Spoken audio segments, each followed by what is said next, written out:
കേരളം കാത്തിരുന്ന ഉപതെരഞ്ഞെടുപ്പ് പ്രഖ്യാപനം നിലമ്പൂർ ഇപ്പോൾ കഴിഞ്ഞിരിക്കുകയാണ്. ഔദ്യോഗികമായിട്ട് നാളെയാണ് പ്രഖ്യാപനത്തിൻ്റെ തീയതി അവർ പ്രഖ്യാപിച്ചത്. വളരെ ചുരുക്കം ദിവസം കൊണ്ട് ഉപതെരഞ്ഞെടുപ്പ് പ്രചരണം ഉൾപ്പെടെയുള്ള കാര്യങ്ങൾ പൂർത്തിയാക്കത്തക്ക രീതിയിലാണ്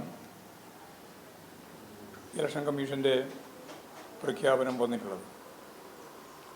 ഇടതുപക്ഷ ജനാധിപത്യ മുന്നണി താഴെ തലം വരെയുള്ള കമ്മിറ്റികളുടെ പ്രവർത്തനം വളരെ സജീവമായി സംഘടിപ്പിക്കുന്നതിന് വേണ്ടി തീരുമാനിക്കുകയും പ്രവർത്തനം നടന്നു വരികയും ചെയ്യുകയാണ്. തെരഞ്ഞെടുപ്പ് ഇടതുപക്ഷ ജനാധിപത്യ മുന്നണിയുടെ പിന്തുണയോടെ മത്സരിച്ച സ്വതന്ത്രൻ PV അൻവർ UDF വേണ്ടി ഇടതുപക്ഷ ജനാധിപത്യ മുന്നണിയെ ഒറ്റുകൊടുക്കുന്ന നിലപാടാണ് എന്ന് ഇപ്പോഴും പ്രകടമായി പുറത്തു വന്നിരിക്കുകയാണ്. ഞങ്ങളത് ആദ്യം മുൻകൂട്ടി തന്നെ പറഞ്ഞാണ്. DMKയുടെയോ തൃണമൂൽ കോൺഗ്രസിൻ്റെയോ ഒക്കെ പേര് ഉപയോഗിക്കുമെങ്കിലും ആത്യന്തികമായി കേരളത്തിൽ രാഷ്ട്രീയ ബലാബലത്തിൽ രണ്ട് പ്രബലമായ ശക്തികളാണ് പരസ്പരം മത്സരിക്കുന്നത്, LDFും UDFും. അപ്പോൾ അൻവറിൻ്റെ യാത്ര UDF വേണ്ടിയാണ്. UDFിൻ്റെ ഏറ്റവും പ്രധാനപ്പെട്ട വക്താവായിട്ട് വരാൻ പോവുകയാണ് നാളെ എന്ന് അന്നേ ഈ കാര്യങ്ങൾ പാർട്ടി ജനങ്ങളോട് പറയുന്ന ആദ്യഘട്ടത്തിൽ തന്നെ ഞങ്ങൾ ചൂണ്ടിക്കാണിച്ചതാണ്. അവിടെ തന്നെയാണ് എത്തിയത്. എന്തെല്ലാം പേര് പറഞ്ഞാലും UDF വേണ്ടിയുള്ള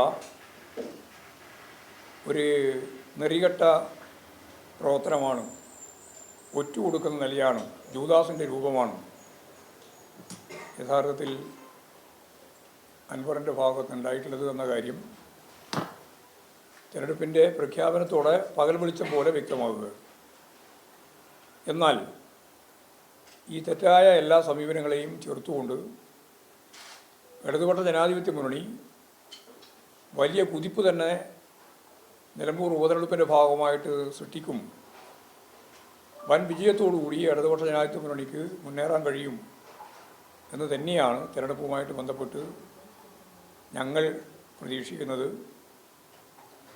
എന്തെല്ലാം അവസരവാദ കൂട്ടുകെട്ടുണ്ടാക്കാൻ UDF ശ്രമിച്ചാലും കാലുമാറി ജൂദാസിനെ പോലെ ആ പാളയത്തിലേക്ക് പോകാൻ ശ്രമിച്ച അൻവറിനെ ആദ്യം, കാരണം പ്രതിപക്ഷ നേതാവിനുൾപ്പെടെ അഴിമതി ആരോപണം ഉൾപ്പെടെ ഉന്നയിച്ചിട്ടുള്ള പ്രധാനപ്പെട്ട സാമാജികൻ എന്ന രീതിയിൽ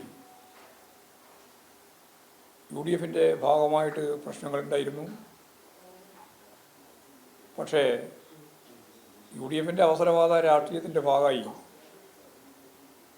അവരെ ഒപ്പം ചേർക്കാനും മാപ്പ് അഭ്യർത്ഥിച്ച നിലപാടിനെ സ്വാഗതം ചെയ്യാനും ഒക്കെയാണ് UDF തയ്യാറായിട്ടുള്ളത്.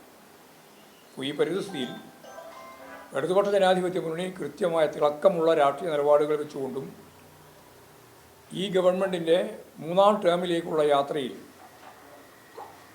ഈ തെരഞ്ഞെടുപ്പിൻ്റെ ഭാഗമായിട്ടുള്ള മുന്നേറ്റം കൂടിച്ചേർത്ത് തദ്ദേശ സ്വയംഭരണ സ്ഥാപനങ്ങളിലേക്കും തുടർന്ന് 2026 നടക്കാൻ പോകുന്ന അസംബ്ലി തെരഞ്ഞെടുപ്പിലേക്കും ഇടതുപക്ഷ ജനാധിപത്യ മുന്നണിയുടെ മുന്നേറ്റം കുറിക്കത്തക്ക രീതിയിലൊരു മുന്നേറ്റം തന്നെ സൃഷ്ടിക്കാൻ നിലമ്പൂർ ഉപതെരഞ്ഞെടുപ്പിൻ്റെ ഭാഗമായിട്ട് സാധിക്കുമെന്ന് തന്നെയാണ് പ്രതീക്ഷിക്കുന്നത്.